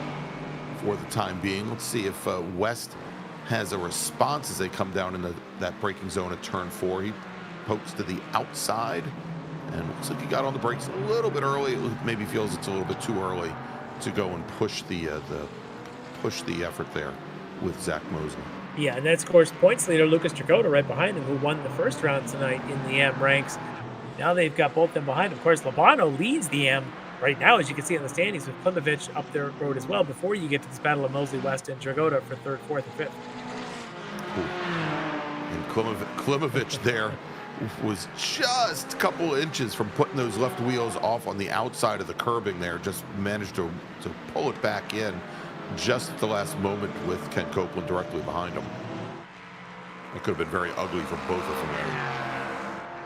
Could have been. As now we've got your race leader, Eric Violet, who's about a second ahead of Travis Schwenke. And then, of course, you got Eric's teammate, Billy Petrowski, sitting in third, right behind Schwenke and right alongside Schwenke. In fact, maybe taking the position. Schwenke's going to try and hold it as they go to the right-hander at the bottom of the hill. Schwenke's now on the wrong side to hold it, and it is Petrowski taking the second spot. So now it's a D2D1 in LMP3. And Larry, did we cover that Leo Dragota has been spending quite some time in the pits of late as well?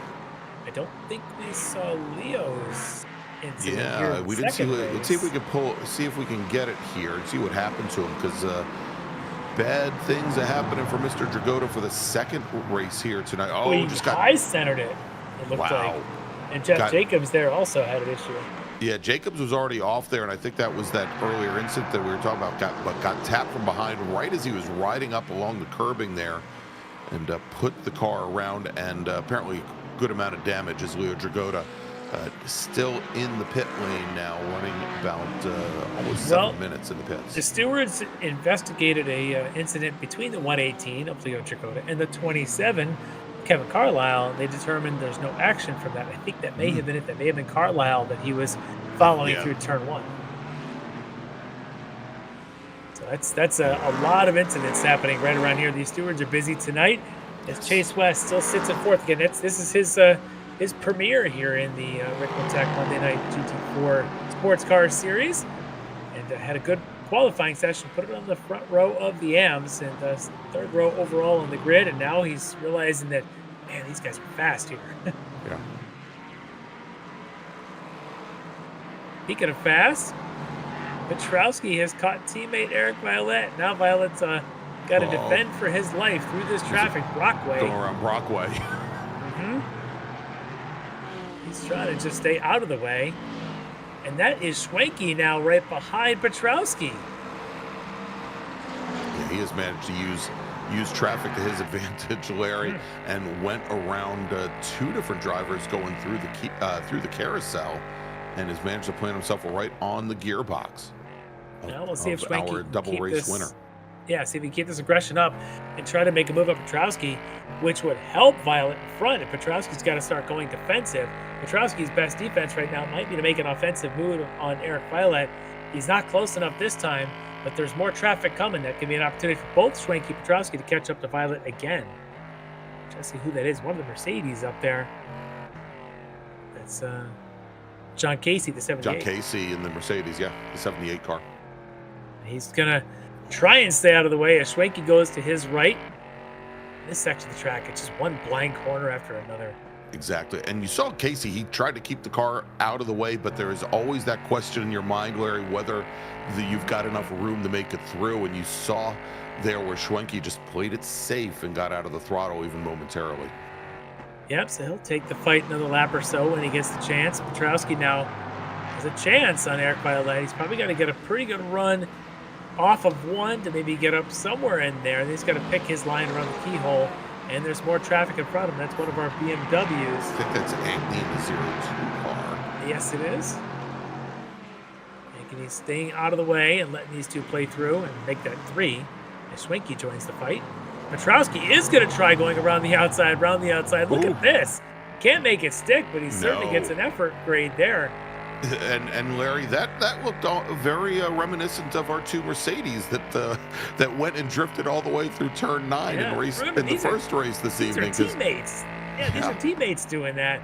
And again, we're going to come up on more GT4 traffic in front of them. I want to say that's Dale Maxwell in the 111, and in front of him, probably the 27 of Kevin Carlisle, your points leader in GT4 AM, just in front of this little pack of mayhem. But I think we've just now seen, and I'm sure that Schwenke will probably take note of it, that there's... we have contact. That's King and Dam. And that is the battle for 5th. There may have been a little light rubbing there. Both survive. Well, what I was going to say, Larry, is that when Petrowski attempted that pass on Violet going through the keyhole, he just had the rear end step out on him almost the entire way around, and there just isn't a lot of grip there, even for these LMP3 cars there on the outside. Well, here's another opportunity. If Violet's got to lift a ball because he's got Stephen May in front of him, that could be an opportunity for Petrowski. Petrowski now in the draft. He's got one more car there to get around. That's the 133 of Logan Doran. Petrowski this time not able to get that run, but maybe a little bit deep. Is that brake lock up on the 89? A little bit on the second half of the keyhole there. The rear brakes locking up just a little bit on Eric Violet. Probably didn't get the exit out, but he also carried way more speed into the keyhole than Petrowski did that time by. Well, this time as they come into the 4, 5, 6 area, not a line of GT4s this time, so clear sailing right now, at least for Eric Violet, the first of the D2Ds. With Petrowski behind him. We know how fast Petrowski's been this season, but remember, historically, Eric Violet's had his share of speed, multi-time champion in the series and various things. Go back to the TCRs they ran for a while, and he basically dominated.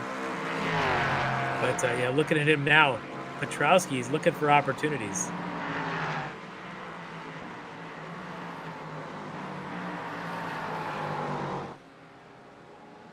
All right, let's jump back over to Larry to the battle for the lead in GT4 as Robert Schwenkler takes a look to the inside on Chuck Labano, and Schwenkler now takes the lead, and Ken Copeland, his teammate, follows him right on through. I think Labano may have there realizing the situation that he's got 4 seconds on Mosley, and he just needs to hold the AM lead here. Probably a calculated move to just go ahead and let these two wrong stuff pro category guys on by. He didn't put up a huge fight there, kind of, I would say totally let them, but didn't make it too difficult for them. Yeah, may have given up some points there in the season standings, but probably with discretion being the better part of valor, that was definitely the safest way rather than continuing to maybe push and maybe overextend oneself trying to defend against these two racers. Oh, remember, we had Schwenkler leading Copeland for most of the race in the second and third positions, with Carlisle having won that first race. All right, Carlisle was in third. Copeland was leading the first race with Schwenkler. Right. Now they're inverted with Schwenkler, teammate ahead of Copeland. So we'll see if Copeland decides to try and make a move on his teammate now, try and get another points ahead of him in this one. 7 minutes to go. Speaking of Carlisle, third in the first race, a little more struggle here. He does have up to fourth in the pro, but he's behind a whole bunch of AMs. 5 different AM drivers in front of him right now. Making 7 AM drivers. And I would say, and Larry, interestingly enough, Mariano Barrios, who had that lap 1 incident down over by turn 6, he is sitting up in third in pro. Now that is I think 8th in GT4 overall. Yeah, he's got a whole bunch of the AMs, that whole group, Labano, Mosley, Klimovich, West, and Lucas Dragotta, all occupying in front. So his points take won't be great tonight in this half-point second race. But, yeah, the fact that he's ahead of Kevin Carlisle certainly is going to help him a little bit. Oh, that big slide there by the aerokinetics of King behind him. Klimovich under attack here from Chase West. From Chase West. West up the inside in the Mercedes. And Klimovich respond and hold the inside before they get up to the left-hander at turn 11. And this is the battle for third in AM. Wow, nice run around the outside. Yeah. Coming through turn. Coming through turn 11. Oh, he missed the braking point. Yeah, he was very shallow there, and runs wide. So that is going to drop him back. And so Klimovich back into third, and he's got Lucas Dragotta directly behind. Lucas Dragotta, opportunity knock in there, able to get up around Chase West with his issues under braking. So Lucas now up to fourth, maybe trying to eye up Klimovich for third. So good job there as we flash back to the lead in pro, and now the lead overall in GT4s. It's Schwenkler and Copeland doing what they do. About 5 minutes left in this race. More traffic to contend with coming from behind and in front.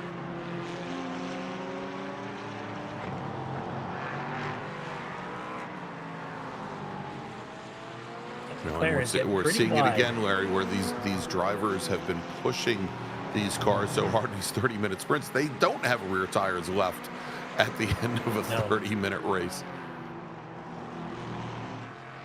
As we have Copeland trying to get the little Porsche underneath the McLaren. Hartley going by, Mike Dam going by. And here we see where Copeland's going to try and square up Schwenkler coming into the carousel. And Hartley and Dam are happy to see King struggle one more corner to have to stay behind these two GT4s. That's King there on the left of Schwenkler.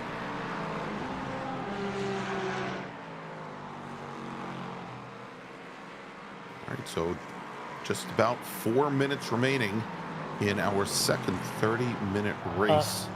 Where's Eric Violet? That is a good question, Larry. Eric Violet now back in 6th position, back behind our GT4 leaders. Let's take a look and see what happened as they came onto the front straight. There's Violet and Petrowski directly behind. No, self-induced slide in turn 1 across the sand into the wall backwards.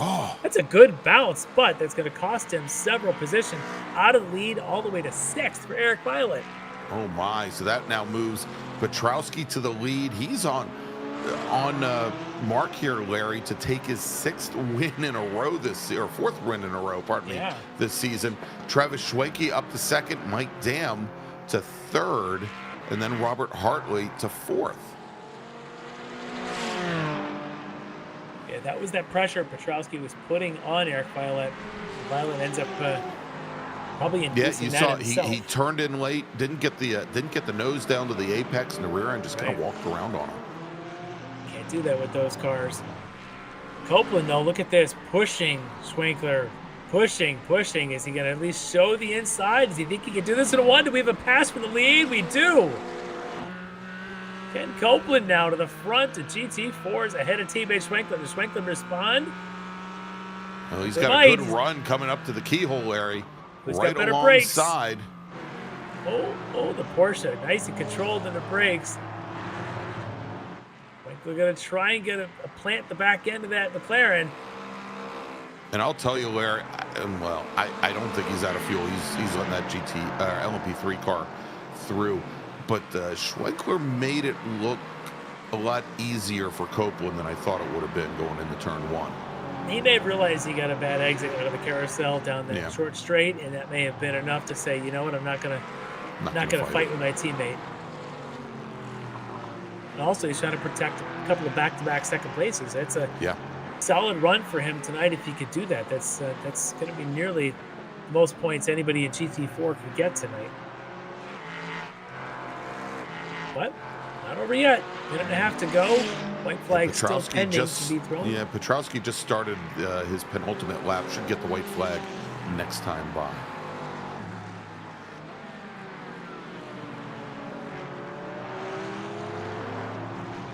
Behind Petrowski, Schwenke kind of all by himself, and then Dam and King separated a little bit. Hartley shuffles back a little bit, so not much battles there. This is the best battle on the track. The leaders here at GT4 Pro, Ken Copeland, Robert Schwenkler, the two teammates.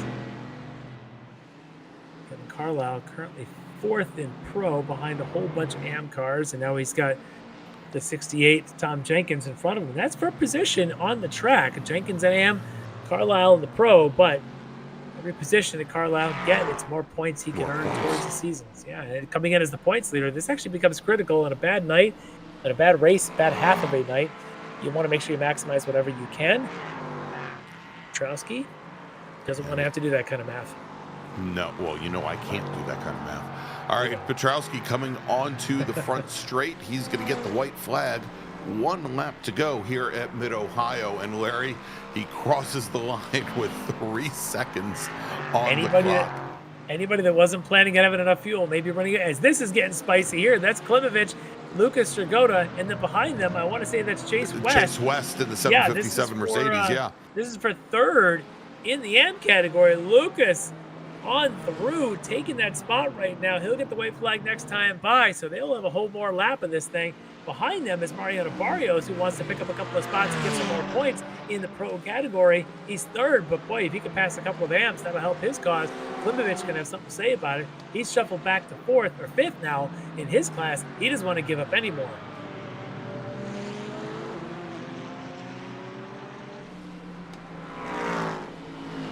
All right, last lap for these racers as well here from Mid-Ohio. Just another 2.25 miles remaining, and it is Chuck Labano, your leader in AM, Zach Mosley, Lucas Dragota. We just saw taking over 3rd position with Chase West, and then David Klimovich in tow. And it looks like Klimovich starting to lose the scent of both West and Dragota as Barrios continues to push him.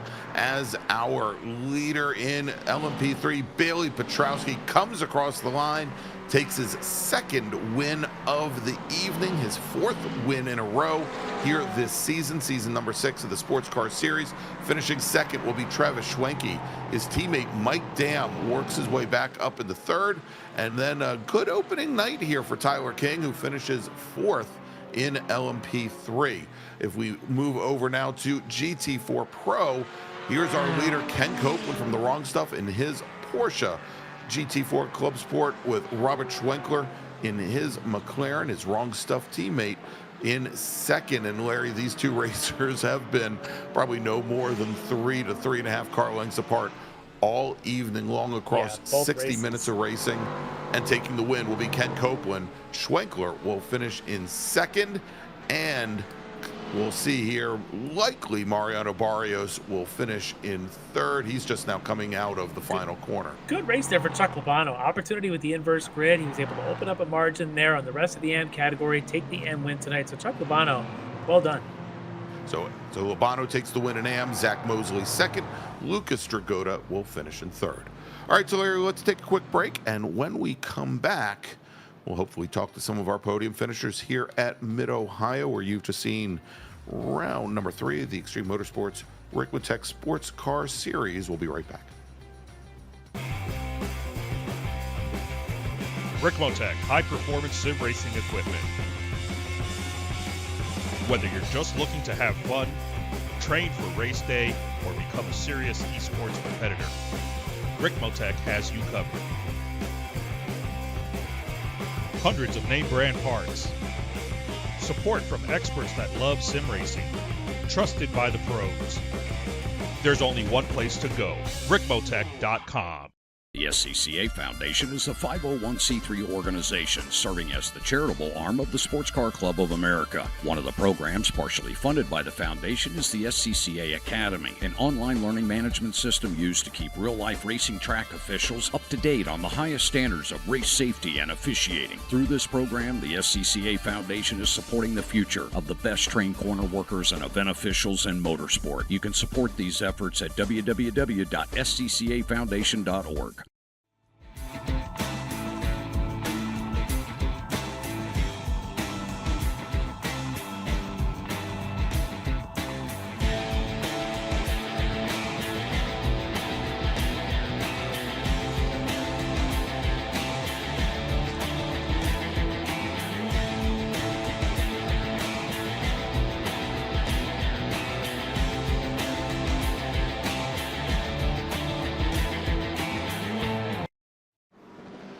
The search is over. The most comprehensive league scoring solution is here, with the ability for multi-level championships, custom incident tracking, post-race time penalties, support for heats, drop weeks display, multi-car team scoring, advanced web widgets, rookie championships, a custom paint system, and load those results in seconds. Visit extremescoring.info today.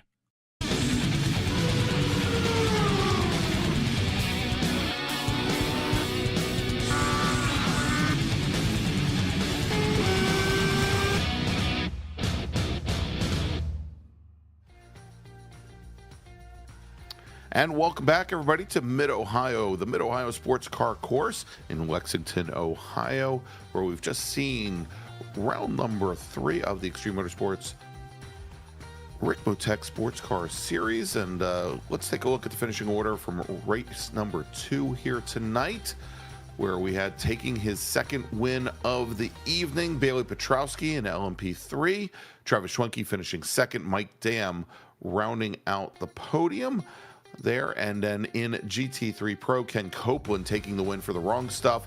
Great fights all night long between Copeland and Robert Schwenkler. And then Mariano Barrios finishes third in Pro. In AM, good to see him back on the top step of the podium. Chuck Labano takes the win in GT3 AM for Frito Sport Racing. His teammate, Zach Mosley, finishing second. And then Lucas Dragotta will finish in third. And Larry, let's take a look. We've got a number of folks here sitting in the green room waiting for us. Why don't we bring in? It's starting to be almost old hat. We do this almost every week. Let's bring in Bailey Petrowski from D2D Sim Racing, your winner in LMP3 in 2 races tonight. All right, so Bailey Petrowski sweeps tonight, but for your third and fourth wins of the season. But Bailey, neither of these were easy. You had Mike Dam pressuring you the entire first race, and that second race, that looked like a lot of fun until your teammates spun out in front of you. Tell me a little bit about that second race. What was going through your mind as that one unfolded? I was just trying to find any opportunity. From practice, I knew that passing was not going to be easy, and I tried practicing a lot with my teammates, trying to get past and seeing where we could get past, but even in practice, it was almost impossible to pass people unless they made a mistake or used traffic. So I was just hoping for something to happen, because otherwise, if he didn't spin, I think he probably could have had the win there. Yeah, well, there was that spin there, and I think it was some of that pressure you were applying that may have caused him to really be needing to hustle through that turn 1. But you had good passes as well on Mike Dam and a few of the others that you had to get around there. And tonight the setup was working well, but Dam certainly was a chief rival tonight. That first race, he seemed to be pressuring you the entire time. It's a good response from him. We haven't seen that yet this season. Does that bode well for the rest of the season? There's going to be some pressure coming from other teams? Oh, absolutely. I was just saying to everyone else, it's probably the 2 most stressful races of my life, both back to back. Like, neither one of those was easy. It was really fun racing Mike Dam. He was very respectful with his driving, gave plenty of room. We had some great battles on track. Unfortunately, what happened to him in the second race, because he probably would have stuck with me the whole time as well. But that was such a fun race. Yeah, well, it was an awesome race to watch. It was a ton of fun. Congrats to you, your third win and your fourth win coming here on. It's stressful, but you walk away with the 2 victories that I'm sure you were looking for. So congrats on that. I'm sure, though, you'd like to probably give some thanks to some folks to help you get here tonight. Yeah, I want to thank D2D as always, thank the sponsors for our team, as well as the sponsors for our series. I do want to thank Mike Dam for putting up, making this such an entertaining race for both of us and putting up such a great battle. And it was honestly tight between everyone tonight. So I want to say good job to everyone. I think it was some very clean races here with how difficult this track can be. I want to thank you guys for commentating as always. You guys do a great job and always enjoy watching the broadcasts or the replays of these races. And I want to thank my friends and family for constantly supporting me with these races. Awesome job tonight. Another couple of wins here. You're starting to have a bit of stranglehold in the points. So congrats on that. And I'm sure we'll see you again next week. Thank you. Have a good one.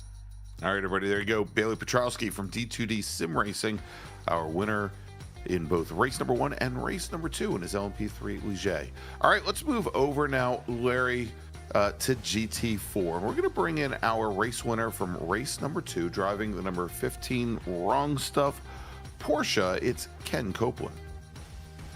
All right, Ken Copeland joining us here. He got the win in the second race. If I got this right, I think was the win in the first race? I forget now. It's so crazy a while ago now. But a great job here tonight. Tell me a little bit about your perspective in this wild night here in these twin races in Mid-Ohio. Yeah, no, that was a lot of fun. I know some people are not a fan of the traffic at Mid-Ohio, but it's an absolute blast as long as you kind of keep things under control, which I had, shades of control in there somewhere. So it was a good race. Honestly, on my end, everybody did a wonderful job just managing one another, giving each other space for the most part. So great race. Yeah, you had a good run going there with teammate Robert Schwenkler in both races. He was on your tail there in the first race, and then you were chasing him down in the second race. How much of a fight did he put up there at the end when you ultimately made that pass? He put up a decent fight. Like Mike Brooks in RWC, I practiced a ton with Rob. Obviously, we're great friends, so it's a blast to always just practice with one another and then race each other. But the agreement was essentially kind of like navigate the pack first, right? Once we get out in front of everybody, if that happens, then it's kind of on free for all, but at the same time, be safe on one another. So he was free to defend. He put it right a few times through a section that I like to kind of stick the nose in. So he made it a little bit difficult, but ultimately, I think the tires were on my side. Well, it was a beautiful pass, very respectful racing, and a good result actually for him as well. We talked to him pre-race. We don't need to talk to him again. You got the wins here tonight. We'll talk to you. But a great result for you and the team, and I'm sure it's a full team effort. You probably want to give a shout out to those that help you here tonight. Yeah, absolutely. Like the entire team does a wonderful job. Most guys are out practicing for the special events, but I want to thank all of them over at TWS. They do an outstanding job of just putting the team together, making sure people have opportunities to practice, people have opportunities to coach one another, mentor. So it's a ton of fun. Also want to thank the wives for supporting Dana. If you're out there actually paying attention, thank you. And thanks you guys. Y'all put an awesome broadcast on week after week in all the series we have. So thank you so much for that. And have an enjoyable rest of your Monday evening. Well, if your wife wasn't paying attention, you can tell her she needs to watch these replays. There's a couple good races, great results for you, and then maybe she'll watch the next one as well. We just added one more to our viewership. So, all right. Yeah, so, absolutely. You'll get a like and subscribe out of the household. Yes. Awesome. Good to hear. All right, Ken Copeland, congrats. Your winner tonight in both races here for the Wrong Stuff. All right, thanks so much to Ken. All right, Larry, let's move over now to GT4M and our winner tonight in race number 2, driving the number 34 Frito Sport Mercedes, Chuck Labano. All right, joining us now here is Chuck Labano, who in that first race had a pretty good first race going on, but it was that second race, Chuck. He took advantage of being out near the front of the field when they didn't first start, and you just sort of walked away from the rest of the field. You had to fight a couple of those Wrong Stuff guys coming through there, but good run for you. Tell me a little bit about your view of that second race.